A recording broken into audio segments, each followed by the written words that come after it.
The center console dominates saltwater fishing for one reason: open deck space in every direction, no cabin eating into fishability, and a design simple enough that hundreds of builders have tried to copy it since the 1960s. But that simplicity hides real differences in how specific models are actually built. Differences that separate two boats sitting side by side on the same used boat listing page. Some carry documented failure patterns buyers only discover after the sale closes and the warranty window has already passed. We are breaking down 3 specific worst models and 4 specific best models to own, and the gap between them comes down to verifiable construction choices tied to each exact boat, rather than a brand's reputation in general. The first model to avoid is the Wellcraft 190 CCF, built from 1996 through 2000. Multiple owners of this exact model describe the same complaints independently across different years and different forums: a wet, pounding ride, cheap fit and finish, and one 1997 owner documented water actively entering the bilge through a breach in the factory sealant around the bilge pump depression, unable to pin down the exact entry point without cutting into the boat to trace it. One long-term owner who ran the 190 CCF for years called it bluntly a pleasure boat hull converted into something sold as a fishing boat, noting it couldn't match the fishability of the Robolo and Proline center consoles he'd owned before it, despite the boat's lightweight and simple low-maintenance design being genuine strengths. The 190 CCF was built during Wellcraft's ownership under Genmar Industries, which acquired the company in 1986 and filed for Chapter 11 bankruptcy in June of 2009 after sales fell 50% 2 years running, a collapse multiple former Wellcraft owners on boating forums directly linked to declining build quality in the company's final Genmar-era years. The second model to approach with real caution is the Seaswirl Striper 2101, specifically the 2001 model year. One owner who bought that exact boat knew documented gel coat stress cracks developing throughout the keel, hull, transom, and corners, some running 4 feet long along both sides of the stringer system, a pattern boaters call oil canning or hinge effect cracking caused by excess hull flex in the new for 2001 design. That owner contacted other Striper 2101 owners directly and found several with the identical problem on the identical model year, ruling out a one-off manufacturing defect. Seaswirl replaced the hull under warranty, and the replacement hull cracked again after just its second offshore trip, leading that owner to sell the boat entirely and swear off the brand. This matters beyond cosmetics because Seaswirl's own construction during this window used a wood cord transom, and stress cracks in the surrounding glass are exactly the failure point that lets water reach that wood and begin rot from the inside, invisible from the outside until the transom is already soft. Seaswirl did not move to fully composite wood-free transoms across its lineup until after 2004, meaning any Striper from 2001 through 2003 carries this risk by default rather than as an exception. A companion issue documented by multiple 2100 and 2301 walk-around owners involves the bow pulpit specifically. Anchor rollers and bow rail hardware that were not properly bedded at the factory let water track directly into the balsa core packed into the pulpit structure. The third factor to watch for is not a single model, but the specific engines both boats above were originally sold with. Wellcraft's Johnson 1-1-2 SPL and Seaswirl's Johnson Ocean Runner and Evinrude Ocean Pro, all carbureted 2-stroke outboards from the same production window. The EPA began phasing these engines out for emissions reasons in the late 1990s, with the transition to cleaner technology largely complete by 2006, which means any of these motors still in original service today is pushing 30 years old, with replacement parts growing scarcer every year. Owners of these exact engines describe them as simple and easy to work on, which is true, but simple does not mean parts are still sitting on a shelf at your local dealer. A Wellcraft 190CCF or Seaswirl Striper 2101 still running its original carbureted two-stroke is not disqualifying on its own, but the repower cost needs to be priced into the offer from the start rather than treated as a someday problem.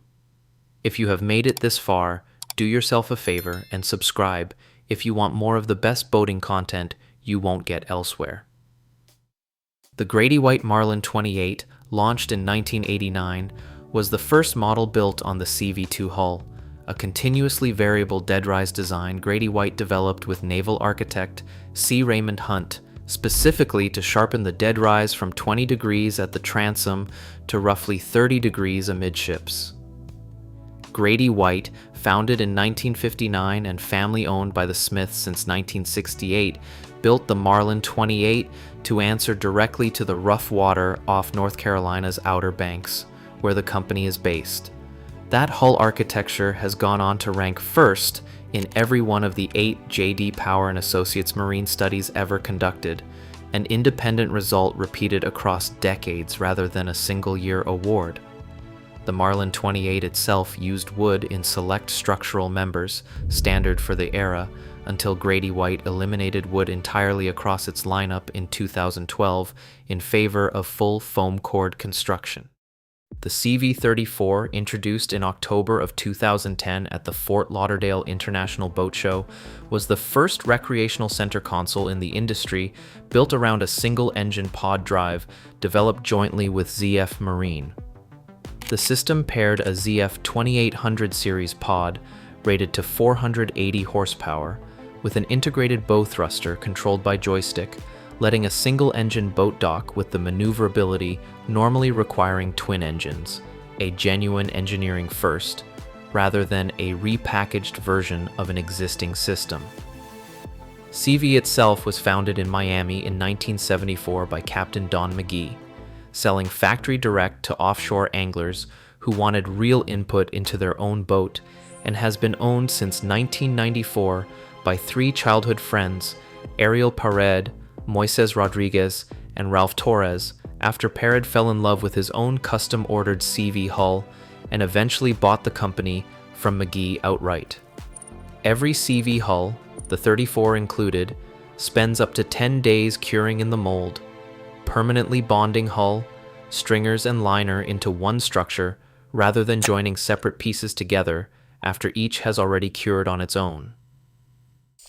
The Contender 25, the classic 25 that launched the company in 1984, was built by a 22-year-old Miami fisherman named Joe Niebuhr, who had spent the prior 2 years learning hull rigging at SeaVee before striking out on his own.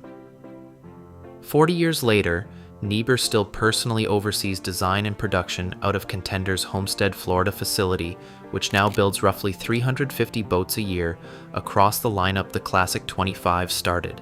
Contender hulls are built using vacuum infusion, pulling resin through the fiberglass under controlled pressure rather than applying it by hand, producing a more consistent laminate with fewer voids than traditional layup.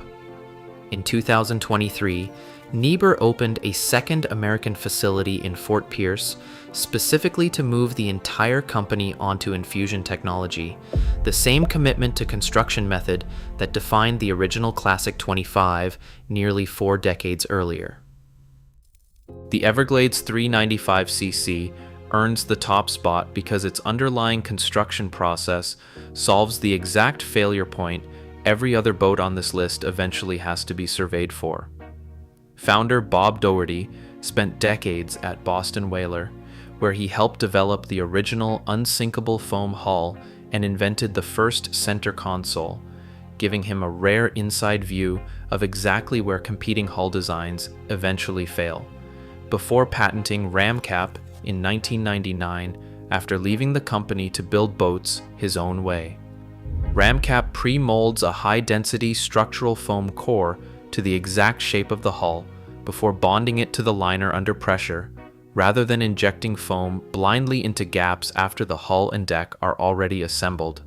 That foam runs 3 times stronger than standard spray foam and leaves no voids behind for water or air to ever find. The 395cc A 39-foot flagship built on this construction carries zero wood anywhere in its structure and no core material that can ever saturate the way a Striper's transom or a 190 CCF's bilge sealant can.